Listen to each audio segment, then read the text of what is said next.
Okay, so today I'm going to show you how to conform when you don't have EDLs, cut lists, XML, change notes.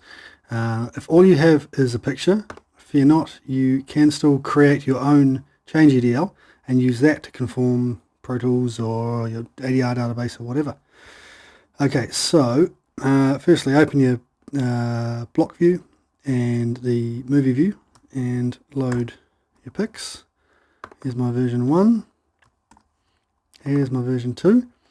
Okay, so what we're essentially going to do is find the shots in the new picture and find the same corresponding shot in the old picture, and then make ourselves some change events to suit. Okay, so I'm lucky in that my pictures start with the same frame, so I can make an event right here at the start of the film. I go events, new event, which is Apple N, and it will capture the timecode, theoretical timecode from the old picture and from the new picture, and create an event with it. Now obviously it doesn't know which hour code your picture is, so we need to set that ourselves. We nudge the copy time up, we nudge the paste time up, so they say 1 hour. The next thing we now have the start time captured. We need to capture the end time. So we need to find the end of this chunk of film which is still in sync. So we roll forward using these back forward buttons until we find the point where the two pictures drop out of sync, which is, oh, there it goes there. So the pictures are in sync right up until this point. So we want to select this point here and then capture that for our event. Now this is the last frame which is in sync, but that's not the point we're looking for. We're looking for this point here, which is the end of that last good frame. Okay, so Shift Apple O or set out times, and you'll see it's taken this time here 6:11 and put it here, and this time here 6:11 and put it here. This does assume, of course, that the pictures start exactly on the hour. If yours don't, it's best to try and, if they start before the hour, trim them to the hour. We have a new feature in the upcoming version of Conformalizer which makes pictures a little easier to work with. Okay, so we're scrolling forward now looking for another shot in this new picture which we can match to the old picture. Oh, there we go, there's one there. That looks the same.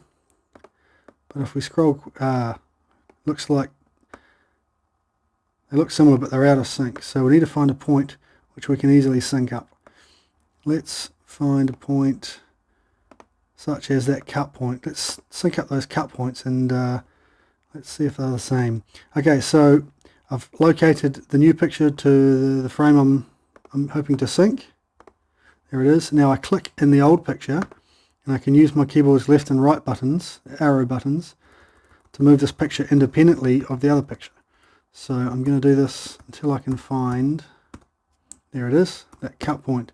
Now let's use the buttons down here to scroll these two pictures together and see if they're in sync. Well, they're out of sync there, but let's go backwards. Oh, yeah. Yeah, that looks in sync. Slight wobbles are all in sync. Yep. Okay. So let's find the start of that chunk. Oh, there we go. Somewhere here is there's the first frame which is in sync. So we'll make a new event using those times. Apple N, new event, 6:17, 6:24. That's correct. Now we scroll forward until they fall out of sync. Oh, there it is. There, out of sync. So that's the point we want, which is our out point. Shift Apple O. Good. Okay. Now the next shot, which is this one here, we need to find that shot in the old picture. So I click in the old picture, I use my right arrow to nudge forward in the film. Now here it is. What are we going to use to sync this up? Okay, let's use the text on this jacket. It's going to be easy to find a common frame. And there it is. So those two movies are now locked together. Now what I can do, rather than scrolling around, I can just create a new event right here and now, and then worry about going to find the correct endpoint. So let me do that. Let's scroll them both together till I can find the first frame when they're in sync. There it is. So now I can capture that point there as the in time for that event I created, just like capturing the out time. So Shift Apple I for in, scroll along until they fall out of sync. It's in sync. Oh, there we go, they fell out.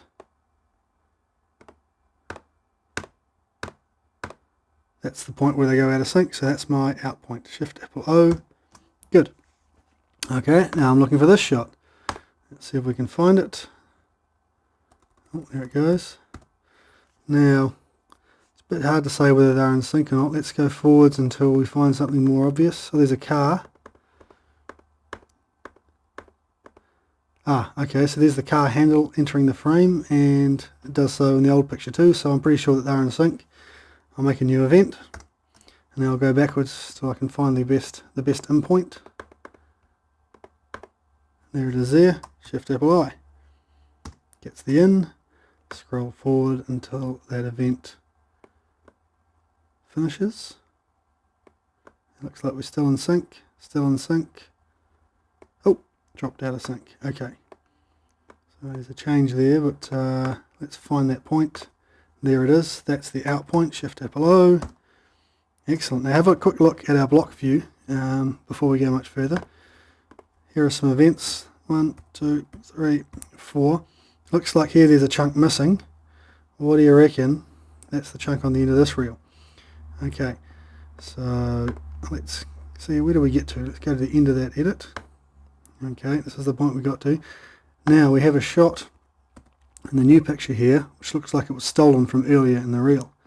Let's see if we can find that shot. Somewhere there, isn't it? Okay, so now let's find something identifiable to sync it with. Oh, I know, here's a little white mark. Let's wait for that to fall off the bottom of the screen. There we go, that's off. Let's see if we can get this one to do the same thing. There we go, so they're in sync. Now let's create a new event. Let's wind backwards until we decide that they... There we go, that's the first frame when they're in sync. Let's capture that, Shift Apple I, and until they fall out of sync. There. There, Shift Apple O. Okay, so that's our conform. Let's have a look at the block view and the list once again. Yes, yep, that looks good. That looks good. There we go, and so there's the shot which was moved from earlier in the reel to later. The only complication is when you find a shot like this, you do sometimes have to know where that shot came from, or quickly scroll through the picture, try and figure out exactly where it is. And you can imagine that with a really complicated edit, this could be a little time consuming, but certainly a lot quicker than having to reconform your whole session using guide tracks. Cool. Alright, so now you can go and conform your session, export it, save it for later, do whatever you like.